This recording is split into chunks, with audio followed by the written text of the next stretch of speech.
We're here at the Landmark Resort as the sixth finalist for this year's Alice in Dairyland Finals has been announced. We're joined by Halei Heinzel right now. And Halei, first of all, tell us a little bit about what it was like when you found out that you were going to be in this room today as a finalist. I was so excited. I had gone in for my interview, and afterwards I received a call from Debbie saying that I was going to be one of the top candidates and coming out here this weekend, and it was the hardest secret I've ever had to keep in my life. I wanted to tell anyone and everyone, and I'm so excited to be able to share this with everyone today. How long did you have to keep that secret? Only a week. Okay, only a week. Okay. So I've heard it's been longer for other candidates, so I'm glad for that. Okay.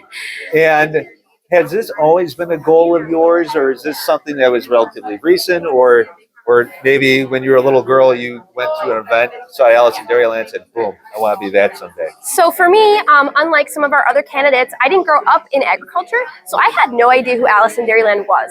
I first found out really in depth about the program 2 summers ago when I was working at the Wisconsin State Fair. I got to see Alice then working alongside her. I was doing milking demonstrations, so I was in the barn milking cows, and she was talking to consumers all about what was happening behind the scenes. And I saw that, and it just changed my life. That is a pivotal point for me. At that time, I was heading back to Madison to complete my bachelor's degree. I was majoring in dairy science, and that fall, I decided to switch.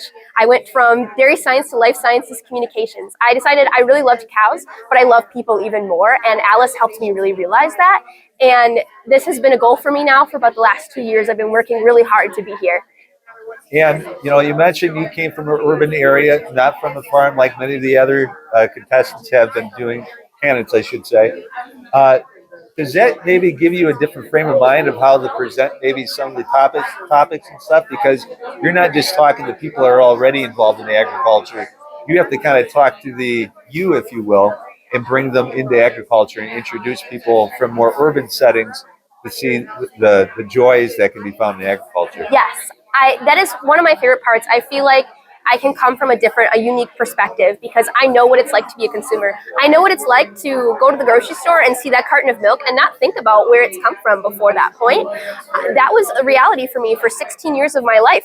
And I think for me, it gives me the ability to really be able to connect with the consumer on a different level, because I really believe there are no silly questions. Any question is a good question if you are curious about agriculture.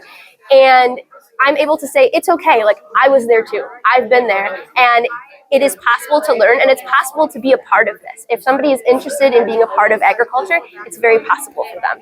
Now, it's hard to believe, obviously, a lot of excitement here today, but we still got 2 months to go. Yes.